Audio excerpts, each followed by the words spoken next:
கீழமை நீதிமன்றங்களாலும் உயர் நீதிமன்றங்களாலும் உச்ச நீதிமன்றங்களாலும் உமர் காலிதின் ஜாமீன் மறுக்கப்படுகிறது. அவர் கேட்கிறார், நான் பண்ண குற்றம் என்ன? நான் என்ன குற்றம் பண்ணேன்? ஒரு ஆதாரம் இல்லை.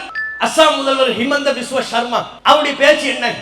இன அழிப்புக்கான அழைப்பு, முஸ்லிம்களை கருவறுக்க வேண்டும் என்கிற திட்டமிட்ட ஒட்டுமொத்த முஸ்லிம்களையும் கருவறுக்க வேண்டும் என்கிற அழைப்பு. இதற்கு அவர் மீது என்ன வழக்கை நீங்கள் பதிவு செய்தீர்கள்? என்ன வழக்கு இருக்கு? உமர் காலித் என்ன தப்பு பண்ணானே தெரியல. 1000 நாளை விட மேலா சிறையில் இருக்கிறார்.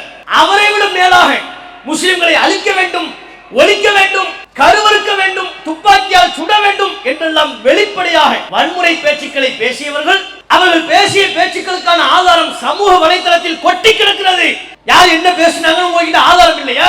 அனுராக் தாக்கூர் பேசிய பேச்சுக்கள் ஆதாரம் வேண்டுமா? கபில் மிஸ்ரா பேசிய பேச்சுக்கள் ஆதாரம் வேண்டுமா? இதே சிஏஏ விவகாரத்தில் கபில் மிஸ்ரா, அனுராக் தாக்கூர் சிஏஏ விவகாரத்தில் காவல்துறை அதிகாரிகள் கையை பிடித்துக் கொண்டு காவல்துறை அதிகாரிகள் மேலே நிக்கிறாங்க. தள்ளி விட்டு சொல்றாரு, கோழி மாறும் முஸ்லிம்கள் ஆர்ப்பாட்டத்தில் அங்கே எங்கே நிக்கிறாங்களோ அவங்களெல்லாம் சுட்டு தள்ளுங்கிறார். அப்படி சொன்னவர்கள் இன்றைக்கு அமைச்சர்கள், அப்படி சொன்னவர்கள் இன்றைக்கு மோடியின் வலது கைகள், அப்படி சொன்னவர்கள் இன்றைக்கு பாராளுமன்றத்தில் புனிதர்களாக கட்டமைக்கப்படுகிறார்கள்.